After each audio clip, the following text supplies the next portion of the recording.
Hey everybody, Greg Winteregg here. So today I'm going to talk a little bit about some of what I believe that has helped made me so successful in business.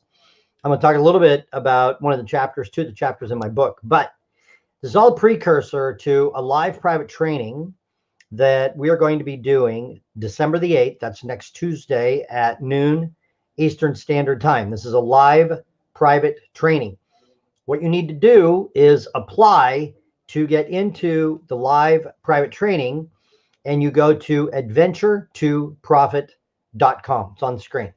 Go to adventure2profit.com to apply to be in our live private training. If you want to know the basis and the foundation of how we are getting such fantastic results with our clients, even during COVID, then by all means, you need to be there.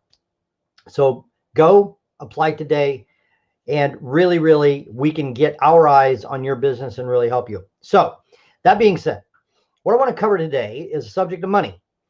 Now, it's very interesting that certain large corporations have been bashed and attacked for making too much money, too much profit, and money has sometimes been positioned as evil.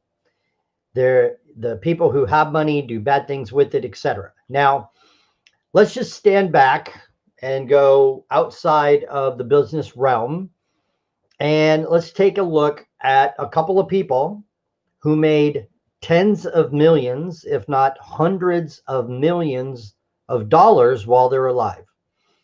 Let's start with Pablo Escobar. So there's a great series online called Narcos, and it's based on a true story. I don't know how accurate it was, but I was growing up during Pablo Escobar's rise to fame and reign as the largest drug dealer in the world. And in this miniseries, or the online episodes, at one point, and I will never forget this, at one point, Pablo Escobar was making $60 million a day, which was more than General Motors. So he had tons of money. He had so much money. He had so much cash. He had to bury it in the ground, literally. And he was not a good person. He was killing people. He blew up a public passenger airliner, etc., etc. He was not a nice person. He was actually a criminal and an evil man. Now, and what he did with his money was evil. And he just created more evil, more people addicted to drugs, etc. Now let's look at the opposite of that, which is Walt Disney. Everybody knows, everybody in the world, unless they're like way off in some remote area, has heard of Walt Disney, Disneyland, Disney World. There's Disney facilities all around the world. And so most everyone has heard of Walt Disney. Now, I never looked to compare online whether Walt Disney's net worth or income represented that of Pablo Escobar, but we can say that both of these men made tons of money. But what Walt Disney did with his money, his main purpose was to make people smile. The actual motivation and impetus for creating Disneyland was he wanted people to be able to have a great place to go with their children. He was looking around for some place that he could take his children where they could have a nice day. And so he wanted to make people smile. That's why he made his cartoons, et cetera, et cetera. So now money is just money. And just as there are people that can take a lot of money and do bad things with it, there are people who can take a lot of money and do good things with it.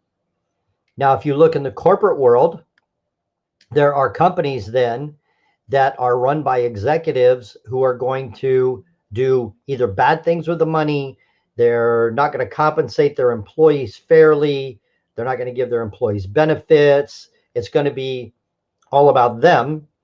So there are executives like that, but the majority of executives have good intentions, have good purposes. And so they use that money then to expand the company, take on more property, take on more territory, increase the marketing, hire more staff, hire more people. And they use that money then that they make to expand the company. So really, money is just money.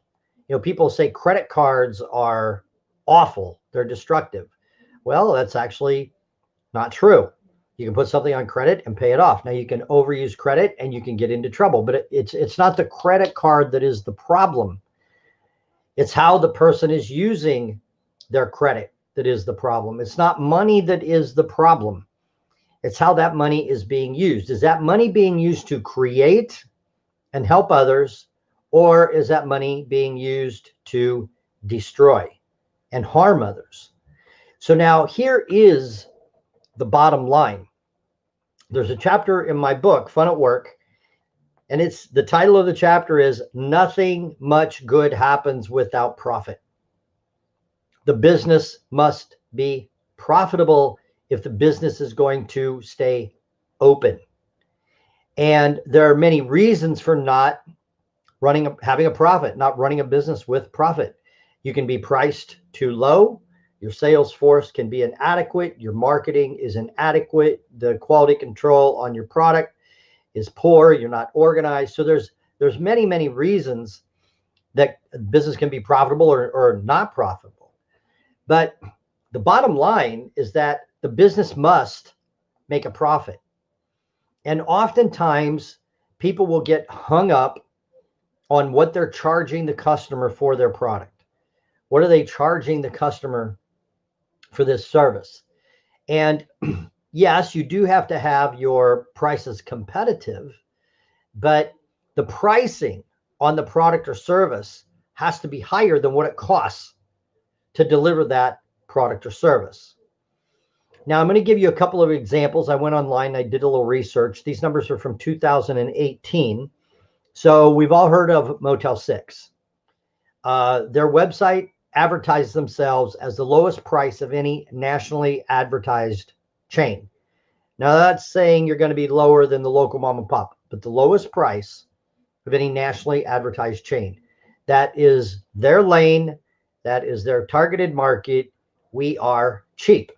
So in 2018, Motel 6 did about $2 billion out of 1,460 locations. They're literally everywhere. Now, even though they have the cheapest price of any nationally advertised chain, if they want to stay open, they must make a profit. If they want to stay open, they have to keep shareholders happy. They have to keep their executives happy. They have to keep their other staff happy. They have to have health benefits or whatever the executives decide on. That business must make a profit. Now, let's take a look at the Ritz-Carlton. So 2018, and the Ritz-Carlton is known as like a five-star hotel. It's very nice. They're usually in very nice locations. I'm in Clearwater, Florida, in Sarasota, just an hour south of here. There's a Ritz-Carlton. It's beautiful. It's on the water. I've stayed there before. So Ritz-Carlton in 2018, I remember Motel 6, $2 billion, 1,460 locations. Ritz-Carlton, $5.4 billion in 101 locations. So it is a different market that each of these companies is going after. But guess what? They both have to be profitable. So when I'm running a company, when I have a business that I'm starting or running, you have a product, you have a service, you have to decide what you're going to charge the customer for that product or service. And I will tell you, this is my own personal philosophy. I never want to be the cheapest. As a matter of fact, I have absolutely no problem being the most expensive, because your pricing now is not only going to determine your profit, it's going to determine your customer service. So my son, Neil, if you've watched any of our YouTube videos, Neil travels a lot, and he was out on the road, and all he could find in some remote area was a Motel 6. He checks into the Motel 6. Obviously, it's a cheaper price. That was good. So he's in the room and he's ready to take a shower, and there's no shampoo in the room, because you always get shampoo, conditioner, and lotion in just these little tiny bottles. So when you take a shower, so he calls the front desk And he says, I didn't get any shampoo in my room. The lady goes, sir, you're at Motel 6. It's like, oh. Now, the lady was kind of like, she didn't say this, but what was she saying? Sir, we are cheap. We are known to be cheap. You hold up the towels. I've stayed at Motel 6, not recently, thank heavens, but in college on spring break, Motel 6 was awesome. 1995, me and 3 of my buddies, $5 a day. That's awesome. Motel 6 towels, you can hold them up to the light and see through them. The sheets are a little scratchy. There might be a hole in that decorative cover that goes on the bed. The carpet isn't fresh and new. Because why? You're at Motel 6. So what is a conversation that the executives have to have at Motel 6? Ladies and gentlemen, we need to turn a profit. So how can we save money? How can we cut costs? No, we're not remodeling that location. We're not remodeling this one. We've determined we can get 5 more years out of that location.